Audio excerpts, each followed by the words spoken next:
I don't know why I'm even writing this. No one ever believes me when I tell them. It started 2 years ago when I moved into my first apartment alone. It wasn't anything special, just a small one-bedroom in an older building. The kind where the hallways always smelled slightly damp, and the elevator creaked in a way that made you hold your breath every time you used it. But it was mine, and I loved the independence. The first time I noticed something was off, I brushed it aside. I had come home late from work, exhausted. I tossed my keys onto the counter, microwaved some leftovers, and collapsed onto the couch. That's when I saw it.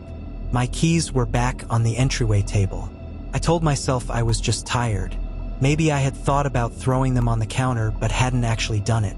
A simple mistake. But then, things started happening more often. I'd wake up in the middle of the night to the sound of my bathroom faucet running. My closet door, which I always kept shut, would be slightly open in the morning. Small things. Things you could explain away if you wanted to. And I did. Until the night I woke up to the whispering. It was faint at first. A soft, unintelligible murmur coming from the living room. I lay there, heart hammering, straining to hear. I wanted to believe it was just my neighbors through the thin walls. But the more I listened, the more I realized. It was coming from inside my apartment. I grabbed my phone and turned on the flashlight, slowly stepping out of my bedroom. The whispering stopped instantly. The apartment was empty, every window locked, the door still bolted from the inside. I barely slept that night. I started telling people, friends, my mom, even my landlord. No one took me seriously. It's an old building, they'd say. Pipes make weird noises. You're probably just misplacing things. But I wasn't. One night, I decided to test myself. I placed my keys in the fridge before bed, somewhere impossible to forget. When I woke up, they were back on the table by the door. I called my best friend, Sarah, in full panic. She laughed. She actually laughed. You probably forgot, she said. Or maybe you're sleepwalking. Sleepwalking? That was the easiest explanation, wasn't it? I wanted to believe it, I really did. So I set up my phone to record myself sleeping, just to be sure. I woke up at 3:42 a.m. to a loud thud in my room. My phone had fallen from my nightstand onto the floor. I picked it up, heart pounding, and checked the recording. First, it was just me, tossing and turning. Nothing strange. But then, at 2:57 a.m., something moved in the shadows. Not me, something else.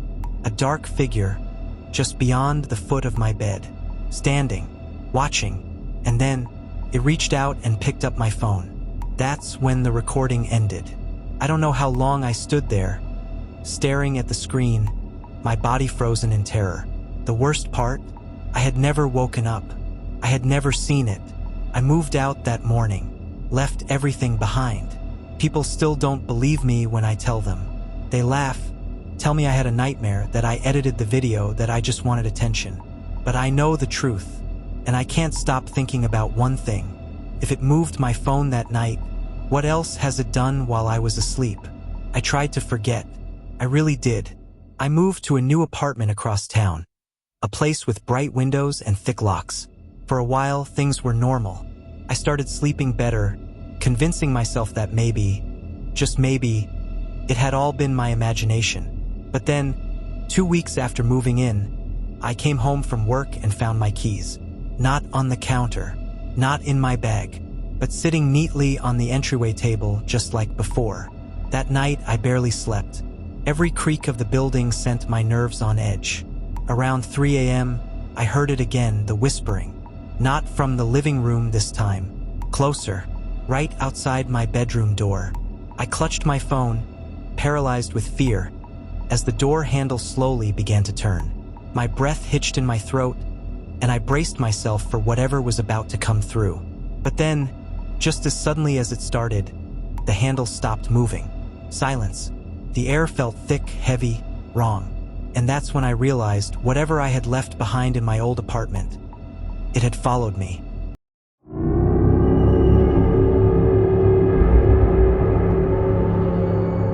I work as a night nurse in a small hospital just outside the city. It's an old building, too old, honestly. Some of the hallways still have the original tiled floors from decades ago, and the air always carries a faint antiseptic smell mixed with something stale. I've done the night shift for years, and I've seen and heard things that I can't explain, but last week was different. Last week, I almost quit. It started with the buzz of a call light. Room 409. A new patient, an elderly man named Mr. Downing, had been admitted earlier that day for pneumonia. I glanced at the clock, 2:13 a.m., the dead hours. I grabbed my tablet and walked toward his room, the hall eerily silent except for the occasional hum of medical monitors. When I pushed the door open, Mr. Downing was sitting up in bed, staring at the ceiling. His breathing was labored, but that wasn't what made my stomach drop. It was his expression. Wide eyes, mouth slightly open, as if he was watching something that I couldn't see. "Mr. Downing? Do you need something?" I asked, keeping my voice calm. He didn't respond right away. He slowly turned his head toward me, and in the dim light, his sunken face looked almost skeletal. "He's in the room," he whispered. I felt a cold wave rush over me. "Who's in the room?" "The man in the coat," he rasped. "He's been standing in the corner all night, watching." I instinctively turned to the darkened corner of the room. Nothing was there, just the dull glow of the monitor casting weak shadows on the walls. "Mr. Downing, there's no one here," I assured him. His breathing quickened. He grabbed my wrist with a sudden strength that made me flinch. "You don't see him, but he sees you," he hissed. I pulled my hand away gently. "Try to get some rest, okay?" His eyes darted past me. Then he suddenly gasped. His body went rigid, his fingers clawing at the blanket. The monitor started beeping wildly. I rushed to check his vitals, pressing the call button for help. But before anyone arrived, his grip slackened. The beeping slowed, then stopped. Mr. Downing was dead. The doctor pronounced him at 2:26 a.m. Cause of death, heart failure. But something felt wrong. I couldn't shake the feeling of being watched. I stepped out into the hallway, trying to catch my breath. That's when I noticed something strange. The call light for room 409 flickered. Not on. Just a weak, dying glow, like someone was pressing it from the other side. I checked with the monitors. Everything was shut down. The power to that room was disconnected. Then I heard it. A whisper, right behind me. "He sees you too." I spun around, my heart hammering. No one was there. Just the long, empty hallway stretching into darkness. I left my shift early that night, and I haven't been back since.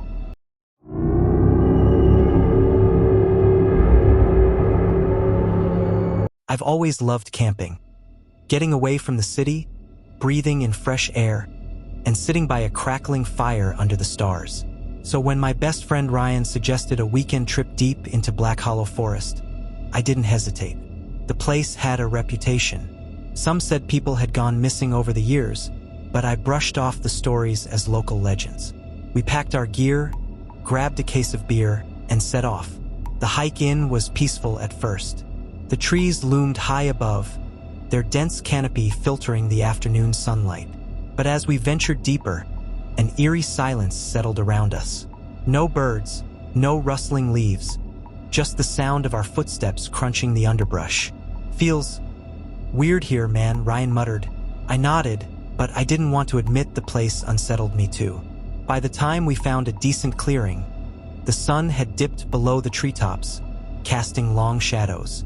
We set up the tent, started a fire, and let the heat of the flames push away the creeping cold. That's when we heard it.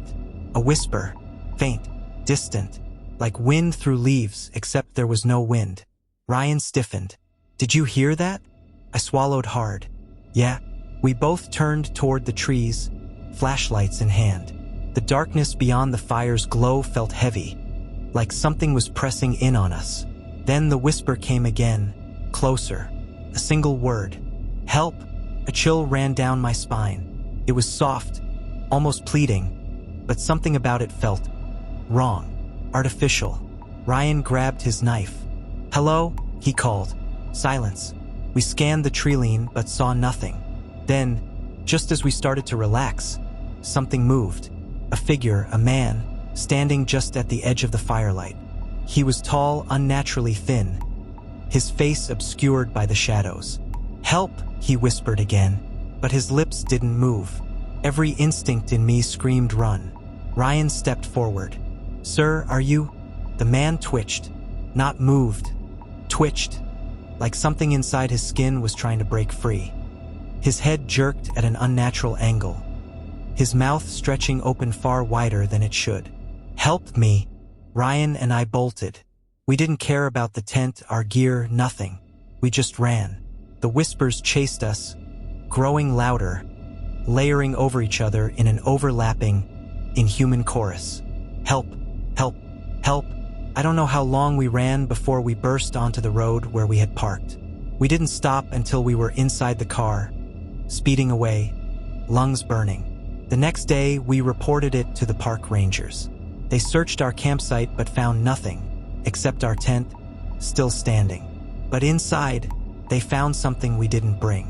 A single, rotting human jawbone. The rangers didn't have an explanation. They asked if we had seen anyone else. But when we described the figure, their faces darkened. One of them muttered something about old stories, about a man who went missing in Black Hollow Forest decades ago. His body was never found, only pieces. The legend said he still wandered, calling for help, luring people into the trees. Ryan and I never went camping again. To this day, I sometimes wake up in a cold sweat, hearing that whisper in the dead of night. "Help!" And every time, I swear I see a tall, shadowy figure standing at the edge of my vision, twitching, waiting.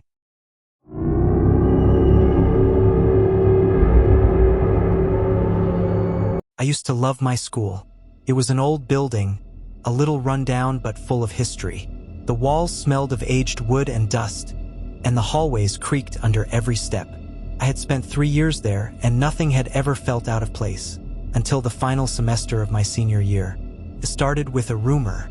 People said that room 306, the old history classroom on the 3rd floor, had been locked for years because something terrible had happened there. Some said a teacher had died in that room. Others whispered about a student who never left. The school never confirmed anything, but we all noticed that the janitors never went near it. One evening, I had to stay late to finish a group project. My friends had already left, and I was gathering my things when I realized I had left my notebook in the library. On my way back, I had to pass room 306.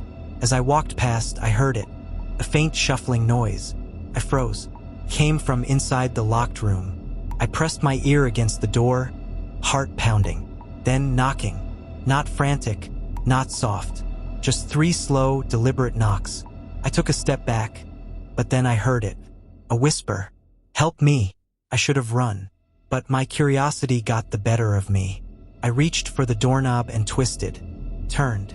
The door creaked open. The room was dark, except for the faint glow of the moon through the high windows. Desks were covered in dust, chairs stacked in the corner. The air was stale, like it hadn't been disturbed in years. And then, at the teacher's desk, I saw her. A girl, sitting with her head down, long black hair covering her face. I felt my throat tighten. Are you okay?" I whispered. She didn't move. I took a step closer. The temperature dropped, my breath visible in the air. Then she moved. Her head snapped up, revealing a face that wasn't a face. It was hollow. No eyes, no mouth, just darkness. A cold, shrill whisper filled my ears. "You shouldn't be here." I stumbled back, crashing into a desk. The girl stood, moving toward me without walking, just gliding. The door behind me slammed shut. I don't remember much after that. Just the feeling of icy fingers brushing against my arm before everything went black. When I woke up, I was outside the room, sprawled on the hallway floor. The door was locked again, like it had never been opened. The next day, I tried to ask the janitor about it. He just shook his head. "There's no room 306, he said. I turned to look at the hallway. The door was gone, just a solid wall. That was the last time I ever stayed late at school. I didn't sleep that night. My mind kept replaying the girl's faceless void, the way she moved, like she wasn't bound by the same rules as the living. The next day at school, I tried to convince myself it had been a dream, a trick of exhaustion, but something inside me knew better. I avoided the third floor entirely, but as I sat in class, a strange feeling crept over me. The air felt heavy, like something unseen was watching. Then my teacher called my name for attendance. That's when I heard it. A whisper. "You shouldn't be here." It wasn't in my head. It was right behind me. I turned slowly, heart hammering in my chest. But there was no one there. Just the seat behind me empty. My blood ran cold. That seat belonged to my friend, Mark, who had been absent that day. My teacher glanced at me, confused. "Are you okay?" she asked. I wasn't, because when I looked down at my desk, my notebook was open. The page I had written on last night was different now, for words had been scratched into the paper in jagged, uneven handwriting. "Room 306 is open."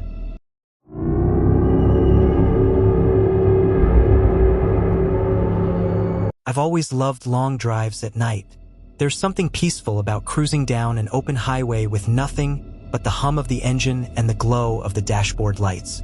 But after what happened last month, I don't think I'll ever drive alone at night again. I was coming back from a friend's wedding in a small town about 3 hours from home. It was late, past midnight, and the highway was nearly deserted. Just me, the road, and an occasional pair of headlights in the distance. I had my playlist running low in the background, just enough to keep me company. An hour into the drive, I noticed something strange. The exit sign ahead read Exit 21 Hollow Creek, a town I was sure I had passed already. I brushed it off, thinking I was mistaken. Maybe there was another Hollow Creek exit farther down. But 20 minutes later, I saw the same exit sign again. Exit 21 Hollow Creek. I was sure of it this time. My stomach tightened. Had I somehow driven in a circle? That didn't make sense. This was a straight highway with no loops, no detours. I checked my GPS, but it showed I was still on the right route home. No indication that I had made any wrong turns. I tried to shake it off, but the more I drove, the more uneasy I felt. The road started to feel endless. There were no other cars anymore. No gas stations. No towns. Just mile after mile of darkness, punctuated by my headlights. Then I saw it again. Exit 21 Hollow Creek. I slammed the brakes, my heart hammering in my chest. I pulled over to the side of the road, gripping the steering wheel with sweaty hands. This wasn't possible. I had been driving for nearly 2 hours now. There was no way I could keep passing the same exit. I rolled down my window, listening. Nothing. Just the sound of the wind. The highway was eerily silent. Too silent. Then I noticed something in my rearview mirror. Pair of headlights. Bright, unmoving. First, I felt relieved. Another driver. Maybe I could flag them down, ask if they'd seen the same thing. But as I watched, a cold dread settled over me. The car wasn't approaching. It was just there, far back, but not getting any closer. And then the lights flickered, like a dying candle, and went out. I turned around quickly, my hands shaking. But there was nothing. No car, no headlights, just an empty, endless highway stretching into darkness. I stomped on the gas. I didn't care where the road led. I just needed to get out of there. But no matter how fast I drove, no matter how long I kept going, I kept passing the same sign. Exit 21 Hollow Creek. Panic clawed at my throat. I was trapped. That's when my radio crackled. The music cut out, replaced by a low, static-filled whisper. "Take the exit." I nearly jumped out of my skin. The voice was faint, almost indistinguishable, but I heard it. I swear to God, I heard it. Take the exit. I didn't want to. Every part of me screamed not to. But what choice did I have? The highway wasn't ending. I had to do something. With my hands trembling, I flipped on my blinker and veered off the highway onto Exit 21 Hollow Creek. As soon as I did, everything changed. The highway behind me vanished. 1 second it was there, the next it was just gone, swallowed by darkness. My headlights flickered, and for a moment, I thought they'd die completely. Then up ahead I saw it, a figure standing in the middle of the road. It wasn't a person. Not really. It was too tall, too thin. Its limbs were wrong, too long and twisted. Its face was blurry, shifting, like my eyes refused to focus on it. And then it smiled, not with a mouth, not with lips or teeth, but with its entire body, as if the shadows themselves were grinning at me. My vision blurred. My mind screamed. Then I woke up. I was sitting in my car, parked on the side of the road. The sun was rising. My GPS showed I was 2 miles from home. No sign of exit 21. No hollow creek. No endless highway. But my car's trip meter? It read 666 miles driven. I don't know what happened that night. I don't know where I really went. But sometimes, when I'm driving alone at night, I'll catch a glimpse of something in my rearview mirror. Pair of headlights, flickering, watching me.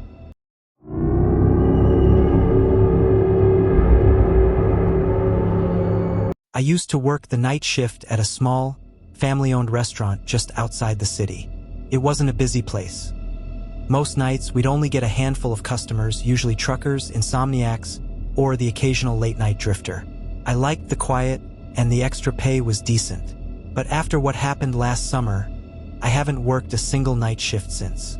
It was a Friday night just past midnight. My coworker, Jess, had just left early, leaving me alone with our cook, Manny, who was finishing up in the kitchen. The place was empty except for one last table. A man sat in the farthest booth, his face half hidden by the flickering overhead light. He had been there for hours. At first, I didn't think much of it. Some people linger, especially if they don't have anywhere else to go. He was dressed in a suit, kind of old-fashioned, like something from the 50s. The weird thing was, I never saw him eat. He had ordered a coffee when he arrived, but it sat untouched. He didn't even look at his phone, just sat there, staring at the diner's front window. Around 12:30 a.m., I walked over. "Hey, sir, we're closing soon." His head turned just slightly. I don't know how to explain it, but something about the way he moved made my skin crawl, like his body wasn't used to it. I finally saw his face properly. His skin was pale, almost grayish under the lights, and his eyes, they were wrong. Too dark, too deep, like they absorbed the light instead of reflecting it. "I'm waiting," he said, voice low and hoarse. I forced a smile. "Waiting for someone?" He didn't answer, just turned his head back toward the window. I backed away, suddenly desperate to get out of his sight. I went to the kitchen and told Manny about him. Manny wiped his hands on his apron and frowned. "There's no one out there." "What?" He gestured toward the empty diner. The booth was empty. I felt a cold rush of panic. I knew he had been there. I had spoken to him. I stepped out from behind the counter, scanning the restaurant. My skin prickled as I turned toward the front window. And that's when I saw it. The man was outside now, standing directly across the street, still staring at the diner. I couldn't move. Manny didn't seem to notice him. "Come on, let's lock up," he said, yawning. I nodded slowly, my eyes locked on the figure outside. The streetlights flickered, and for a split second, I swore his face changed. It wasn't human anymore. Manny flipped the closed sign, and I hurried to shut off the lights. When I glanced back outside, he was gone. I didn't sleep that night. The next evening, I almost called in sick, but I forced myself to show up. It was a quiet shift. Around 11 p.m., an old man came in, ordered a coffee, and sat in the same booth. I was still on edge from the night before, so I avoided looking at him too much. But then, as I refilled his coffee, he looked up at me with tired eyes. "You saw him, didn't you?" My heart stopped. I didn't answer. The man nodded slowly, gripping his mug with shaking hands. "He's been coming here for years, always waiting." "For what?" I whispered. The old man exhaled sharply, as if remembering something painful. Then he slid a newspaper across the table. It was old and yellowed, the date unreadable. But the headline made my stomach drop. "Man killed in hit and run outside local diner. Driver never caught." The photo beneath it, it was him, the man in the suit. I quit the next day. I don't know if he's still there, still waiting, but I'll never work another restaurant night shift again.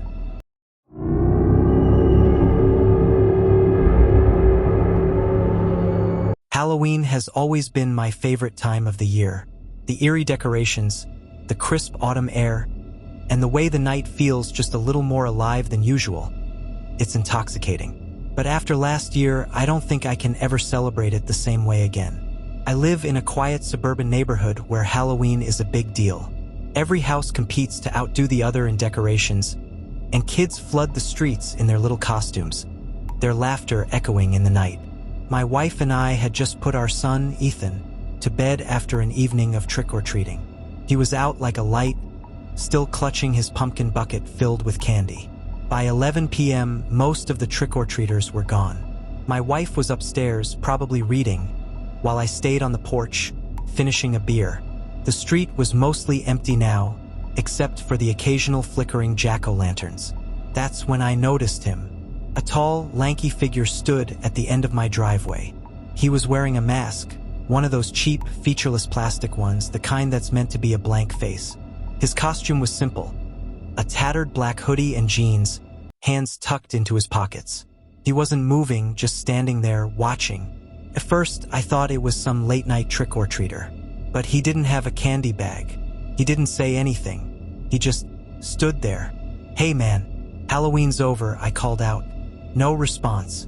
A chill ran down my spine. The streetlight buzzed above him, casting his shadow long and distorted across the pavement. I took a step forward. "You good?" Still nothing. Then, without warning, he tilted his head just slightly.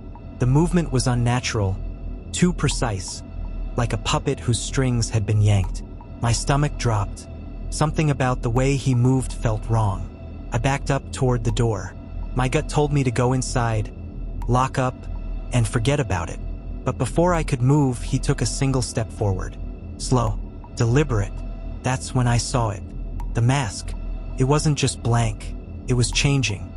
First, it was smooth, featureless. But as I stared, faint indentations appeared, as if something beneath was pushing through the plastic. A nose, lips, eyes, my eyes. It was my face. My breath hitched. The longer I looked, the more it became me. Every detail was there. My stubble, my scar near my eyebrow from a childhood fall. It was a mirror image, but his eyes, they weren't normal. They were black, endless voids. I stumbled backward, gripping the doorknob. What the hell? The figure took another step, then another. He was close now, close enough that I could hear his breathing, raspy, hollow. Then, in a voice that was exactly like mine, he whispered, "Let me in." I slammed the door shut and locked it. My heart was pounding in my chest. I ran upstairs, checking on Ethan and my wife. They were asleep, undisturbed. I peeked through the blinds. He was still there, but he wasn't standing anymore. He was crawling up the driveway. His body moved in jerky, unnatural motions, like something struggling to fit inside a human shape. His limbs bent wrong, his fingers stretched too far, his face, my face, grinning, the mouth unnaturally wide. I backed away from the window. My breathing was ragged. Then I heard it, a soft, rhythmic knocking on the front door. I didn't sleep that night. By morning, he was gone. No footprints, no sign he had ever been there. But I know what I saw. Halloween is supposed to be the night where spirits walk among us. Maybe, just maybe, some of them are looking for a new face to wear. And I think one of them wanted mine.